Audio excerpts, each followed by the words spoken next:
გამარჯობა, მეგობარი, თქვენთან არის და სხვათა შორის ამ ხნის განმავლობაში პირველად მოვედი კლინიკა აიბოში. პირველად არ მოვედი, უბრალოდ პირველად ვიღებ, თორემ მოვედი ბევრჯერ, მაგრამ იმდენი ხალხი დამხვდა, ყოველთვის და იმდენად მოუცლელი იყვნენ ექიმები, რომ საბოლოო ჯამში რამდენიმე თვის თავზე მეგობარის არსებობიდან აღმოჩნდი კამერებით შეიარაღებული აქ. დღეს ვლაპარაკობთ ძალიან აქტუალურ თემაზე, მე არ ვიცოდი რომ ეს ასეთი აქტუალური იყო, მაგრამ ნელ-ნელა რამდენიმე ექიმისგან გავიგე ეს და ბოლო-ბოლო მივედი იმ დასკვნამდე, რომ ეს თემაც გასამზადებელია. ეს არის კატების დაავადება, ძირითადად კატების ვირუსული პერიტონიტი, იგივე ფიპის რომ ვეძახით და ამაზე სასაუბროდ მოვედი, როგორც უკვე გითხარით, კლინიკა აიბოში, კესო კერეცელიძესთან, ვეტერინართან, რომელიც ახლა მე ვფიქრობ, რომ განმანათლებს, იმიტომ რომ მე ამ საქმეში აბსოლუტურად გაუნათლებელი ვარ.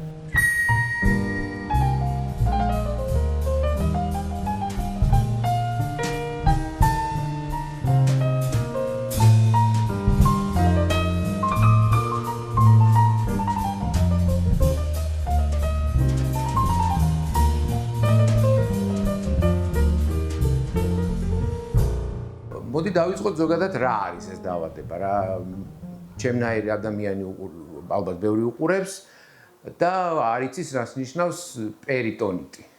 ნუ ვირუსულზე კიდე შეიძლება რაღაცნაირად შევჯერდეთ. კატის ვირუსული პერიტონიტი არის კორონავირუსის მუტირებული ინფექცია. აკაცური კორონავირუსი. კი, ოღონდ ეს არა კორონავირუსი, რომელიც ჩვენთვის და ასევე ძაღლებისთვისაც ერთად სხვადასხვა არის, კატებსაც თავიანთი კორონავირუსი აქვს, გადადების მექანიზმიც ადამიანიდან კატაზე არ გადადის, შესაბამისად კატიდან ადამიანზეც არ გადადის, ასევე ძაღლების შემთხვევაშიც.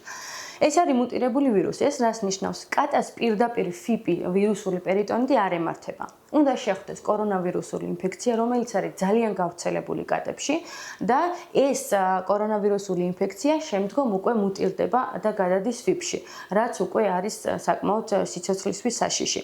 კორონავირუსი 90% დაახლოებით ემართებათ, მაგრამ ყველას ფიპი არ ემართება. არ არის აუცილებელი, რომ კატას სჭირდეს კორონავირუსი, ან გადაიტანოს და ყოველთვის ფიპი დაემართოს. არის გარკვეული რისკ ჯგუფები, მაგალითად, კატის ასაკი, ზოგადი მდგომარეობა, სად იმყოფება კატა, როგორ გარემოში არის, სისუფთავე, სტრესი და ასე შემდეგ. მაშინ რამდენად ხშირია ეს ვიკითხოთ, აი კორონას ფიფში გადაზრდა? ხშირი არის ისეთ კატებში, რომლებსაც აქვთ ქრონიკული ინფექციები, დაბალი იმუნიტეტი და იმყოფებიან კარგ გარემოში. აჰა, ესე იგი ცუდი გარემო, სტრესი, წინაპირობაა იმისი, რომ გადავიდეს ფიფში. და ნუ ეს აუცილებელი არის, რომ კატას ჰქონდეს გადატანილი კორონავირუსული ინფექცია. თვითონ კორონავირუსული ინფექცია არ არის ესეთი საშიში სიცოცხლისთვის, არ მიმდინარეობს ძალიან მწვავედ, შეიძლება კატას უსიმპტომოთაც კი გადაქონდეს კორონავირუსული ინფექცია, ან მსუბუქი ნაწლავური გაღიზიანებით გამოიხატოს. ხშირ შემთხვევაში, როდესაც დიაგნოზი დგინდება ფიპის, პატრონს რომ ეუბნები, რომ ქონდა თქვენ კატას კორონავირუსი, თვითონ შეიძლება არც იცოდეს, რომ როდის გადაიტანა. მაშინ ეგ უნდა ვთქვათ ახლა, როგორ ამოვიცნოთ ჯერ კორონავირუსი და მერე თუ არის შესაძლებლობა და მერე უკვე ფიფზე როგორ დიაგნოსტირება საკმაოდ რთული არის, რადგან არის მოტირებული ვირუსი, არ არსებობს 100%-იანი კვლევა, რომელიც პირდაპირ გვეუბნება, რომ ეს არის ფიპი. 100%-იანი კვლევა არსებობს, ანუ ტესტები, რაც არის, ეს არის კორონავირუსის ანტისხეულებზე, ტესტი, როდესაც არის დადებითი ფიპის, არ ნიშნავს იმას, რომ კატას აქვს ფიპი. ეს გვაჩვენებს იმას, რომ გადაიტანა ოდესღაც კორონავირუსული ინფექცია. უბრალოდ უკვე ეჭვი გვიჩნდება, რომ შესაძლოა იყოს, რადგან ტესტი კორონავირუსზე დადებითია. შემდგომ უკვე უნდა გავაგრძელოთ კვლევა, დიაგნოზი დგინდება კლინიკური ნიშნებით, ანალიზებით. საბოლოო ჯამში ექიმი სვავს ამ დიაგნოზს. არსებობს სხვადასხვა ფორმები, ფიპს ახასიათებს ნევროლოგიური ფორმა, რომელიც გამოიხატება კრუნჩხვებით, კიდურების პარეზით, საკმაოდ რთულად სამკურნალო არის ნევროლოგიური ფორმა. არსებობს თვალის ფორმა, რომელიც გამოხატული არის უევიტით, ბადურის დაზიანებით, რა არის თუ შეგრო გამიმართა? რქოვანის დაზიანებად, მხედველობის დაქვეითება, თვალის პრობლემით გამოხატული ფიბი. ასევე არსებობს სველი ფორმის ფიბი. როდესაც სითხე ან გულმკერდში ან მუცლის ღრუში თავისუფალი სითხე ჩნდება და მშრალი ფორმა, რომელიც უფრო ხანგრძლივად მიმდინარეობს, ხშირ შემთხვევაში თავიდან არ არის გამოხატული სიმპტომები, ეხოსკოპიურად არის თირკმელების ზომა შეცვლილი, ფორმა შეცვლილი, ღვიძლის პრობლემები, სისხლის ანალიზებშიც არის შესაბამისი ცვლილებები. მაშინ ახლა ესეთ რაღაცას ვიკითხავ, რაც გამიჩნდა ლოგიკურად. რადგანაც რთული არის დიაგნოზი. როდესაც კატას უკვე რაღაც ნიშნები გამოუჩნდება და ვატყობთ რომ ვერ არის კარგად. ეს უკვე დაგვიანებული ხომ არ არის სამკურნალო. თუ ეს ფიპია. ნუ შევთანხმდეთ იმაზე რომ აქვს, უბრალოდ გამოვლინდა გვიან, ან შევამჩნიეთ გვიან. კურნალობა ამ ეტაპზეც უკვე მაინც შესაძლებელია? კურნალობა დაახლოებით, ნუ რა თქმა უნდა, ადრეულ სტადიაზე აღმოჩენილი დაავადება ყოველთვის უფრო კარგად რეაგირებს მკურნალობაზე, თუმცა ფიპის შემთხვევაში, ხშირ შემთხვევაში დაგვიანებული მკურნალობაც კი, თუ არ არის ორგანოები ძალიან დაზიანებული, დაახლოებით 80% გამოჯამრთელება გვაქვს. უბრალოდ მნიშვნელოვანი არის სწორად დაისვას დიაგნოზი. ვირუსული პერიტონიტი ძალიან ბევრ სხვა დაავადებას გავს. ამ შემთხვევაში ამიტომ არის მნიშვნელოვანი დიაგნოზის სწორი დასმა. შესაბამისად ძალიან გავს მაგალითად ტკიპურ ინფექციებს. მაგალითად ჰემობართენლოზი, იმიტომ რომ ანემია რაც ბევრი პრობლემისთვის დამახასიათებელი არის, ფიპისთვისაც დამახასიათებელია. სითხე გულმკერდში ბევრი სხვა პრობლემისთვისაც არის დამახასიათებელი, ასევე მუცელშიც და თირკმლის პრობლემაც უნდა გამოირიცხოს აუცილებლად, იმიტომ რომ თირკმლის პრობლემის დროს ძალიან რთული არის ფიპის მკურნალობა. კარგი, მაშინ როდის რა ნიშნებს უნდა მივაქციოთ ყურადღება ჩვენს კატაში, როდესაც ეჭვი გაგვიჩნდება, რომ შეიძლება ფიპი კონდეს. არა მხოლოდ ფიზიკურ მაგალითად გამონადენზე ან რაღაცა შეშუპებაზე ან შებერილობაზე ან რაღაცაზე ვლაპარაკობ, ქცევით ნაწილსაც ხო? რადგან აქვს რამდენიმე ფორმა, ყველა ფორმას აქვს თავისი დამახასიათებელი კლინიკური ნიშანი. მაგალითად, ნერვული ფორმა როცა არის, როცა ჩვენ უკვე ვამჩნევთ, რომ არის კრუნჩხვები, არის პარეზი. ამ შემთხვევაში უკვე უნდა დავიწყოთ გამოკვლევა ფიპის მიმართულებით. უნდა გამოვრიცხოთ ყოველ შემთხვევაში. სველ ფორმას რაც ეხება, სველი ფორმა რას ნიშნავს? ეს როცა გულმკერდში ან მუცლის ღრუში სითხე არის. ამ შემთხვევაშიც უკვე ეჭვი უნდა მივიტანოთ. თვალის პრობლემით როცა ჩივილი არის, ხო, თვალის პრობლემა, რადგან აქვს ფიპს თვალის ფორმა, ამ დროსაც ყურადღება მისაქცევი არის, იმიტომ რომ თვალის ფორმის დროს შეიძლება ზოგადი მდგომარეობა ჯერ კიდევ არ იყოს მძიმე და მხოლოდ თვალის ფორმით იყოს გამოხატული. და მშრალი ფორმის დროს კატის შემთხვევაში წონის კლება იწყება. ამ შემთხვევაშიც და ტემპერატურა არის, რომელიც ანტიბიოტიკზე როგორც წესი არ რეაგირებს. ქცევასთან დაკავშირებით მაინტერესებს. მაგალითად, სადღაც წავიკითხე, რომ კედლის ლოკვა შეიძლება დაიწყოსო. კედლის ლოკვა, გამოხატული კედლის ლოკვა ძირითადად, როდესაც ჰემოგლობინი არის დაბალი, ხშირ შემთხვევაში ამას ახასიათებს ქვიშის ჭამაც კედლების ლოკვაც. თუმცა ეს კონკრეტული ნიშანი არ არის იმისი, რომ აუცილებელი არის, რომ ფიპი კონდეს. მაგრამ კედლის ლოკვა თუ დაიწყო, რაღაცა აუცილებლად ჭირს. აუცილებელი არის, რომ ანალიზები გავაკეთოთ, რომ პირველ რიგში ჰემოგლობინი ვნახოთ. თქვენ მითხარით, რომ რაღაცა დროის წინ კატები იღუპებოდნენ ამ დაავადებით და რა მოხდა ესეთი რამდენი ხნის ამბავია რაც რაღაცა იპოვეს სავარაუდოდ? დაახლოებით 2018 წლიდან თუ არ ვცდები, შეიქმნა ეს პრეპარატი GSC, რომელიც უკვე კლინიკურად დადასტურებული არის, რომ დაახლოებით 80%-ში მიგურნება. სანამ ეს პრეპარატი არ იყო და არ გამოიყენებოდა, შესაბამისად ამ შემთხვევაში იღუპებოდნენ ამ დაავადებით კატები.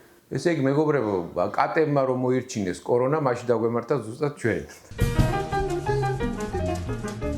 თუ არსებობენ ჯიშები, რომლებიც გინდა კორონისკენ და გინდა ფიპისკენ რაღაცნაირად მიდრეკილები არიან, იმიტომ რომ აქვთ რაღაცა თავისი გენეტიკური თავისებურება.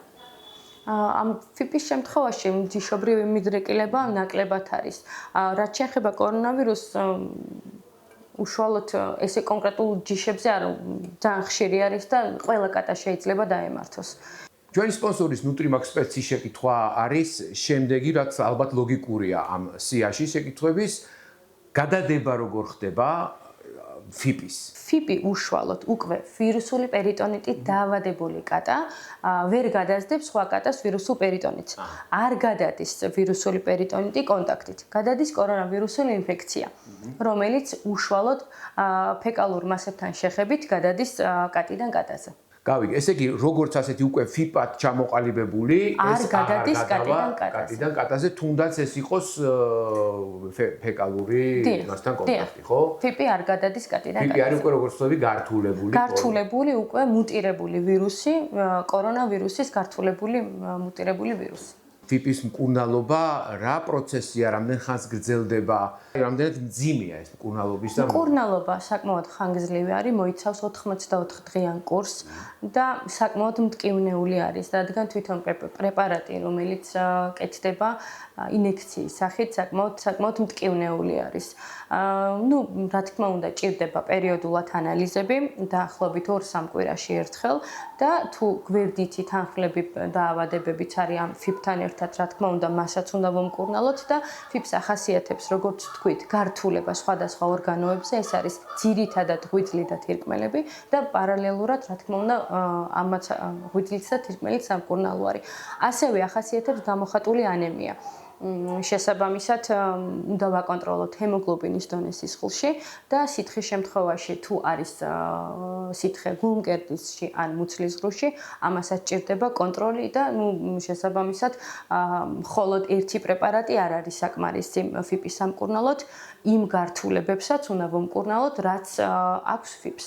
თუ ერთხელ ქონდა ფიპი კატას, ეს რას ნიშნავს, რომ ის მიდრეკილია შემდეგში კიდევ ერთხელ ამის დამართვისკენ, თუ არაფერი ისეთი არ იცვლება ორგანიზმში, ასუსტებს იმდენად ორგანიზმს, რომ განმეორებითი შემთხვევა შეიძლება იყოს? ძალიან იშვიათ შემთხვევაში ნევროლოგიურ ფორმას შეიძლება კონდეს რემისია.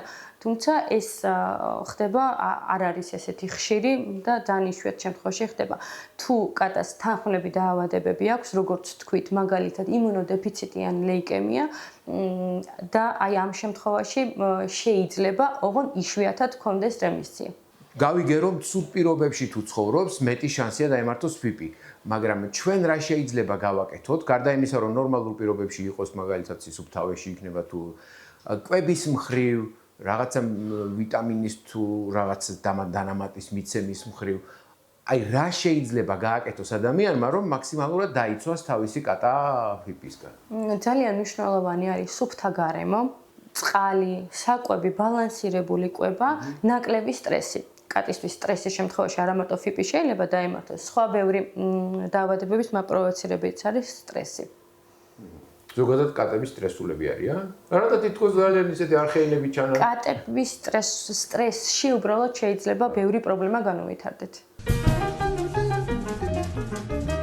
ტრადიციული კითხვა, რომელიც ალბათ ყველაზე ხშირად ისმება თუგობარის ეთერში, არის ის, რომ თუ მე რამე გამომრჩა, იქნებ რამე გამომრჩა და თქვენ დაამატოთ, აი ამ თემასთან დაკავშირებით მე ცხადია ნაკლები კომპეტენცია მაქვს. თუ ჩვენ კატას დადასტურებულად ვიცით, რომ არ აქვს კორონავირუსი, ამ შემთხვევაში, როდესაც ჩვენ გადავწყვიტათ, რომ ან ქუჩიდან, ან თავშესაფრიდან, ან უბრალოდ ოჯახიდან შევიძენთ, ვიჩუქებთ ან ავიყვანთ კატას, აუცილებელი არის, რომ კორონავირუსულ ინფექციაზე ვეტერინერთან შემოწმდეს, აქვს თუ არა ინფექცია და ისე მოვიყვანოთ ეს კატა სახლში, რომ შემდგომ უკვე თავიდან ავიცილოთ სხვადასხვა გართულებები.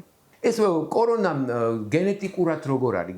ბავშვად კორონა გადატანილი ან კორონიანი კატა თუ იმშობიარებს, გადაყვებათ კნუტებს ეს დაავადება თუ როგორ ხდება ეს ამბავი?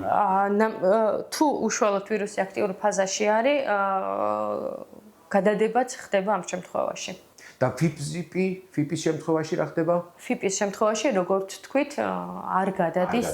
ინდივიდუალურია, ერთს ემართება და ის გადამდები. მხოლოდ ერთს ემართება და რადგან მუტაციას განიცდის და ეს ფიპი არ არის გადამდები სხვა ცხოველზე.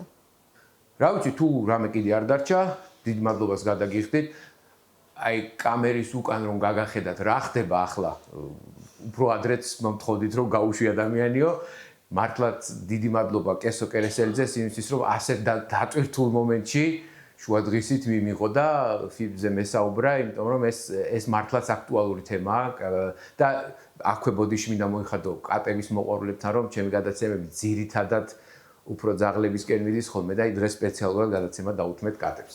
მადლობა. დიდი მადლობა თქვენ რომ დაინტერესდით და მოხვედით ჩვენთან. აუ კიდევ ერთჯერ მოვალ თუ მიმიღებთ. რა თქმა უნდა. დიდი მადლობა ნუტრიმაქს სპეცს, მადლობა რომ გიყურეთ, მოიწონეთ ეს ვიდეო, გააუზიარეთ მეგობრებს, გამოიწერეთ სუგობარის არხები ყველა პლატფორმაზე, იქნება Facebook, YouTube თუ TikTok-ი. და როგორც ყოველთვის მოგიწოდეთ რომ კომენტარები დაწეროთ, იმიტომ რომ ამით შემდეგ ხერხდება ახალი თემის მოძებნა და ახალი გადაცემის ჩაწერა. აბა კარგად იყავით, მომავალ შეხვედრამდე.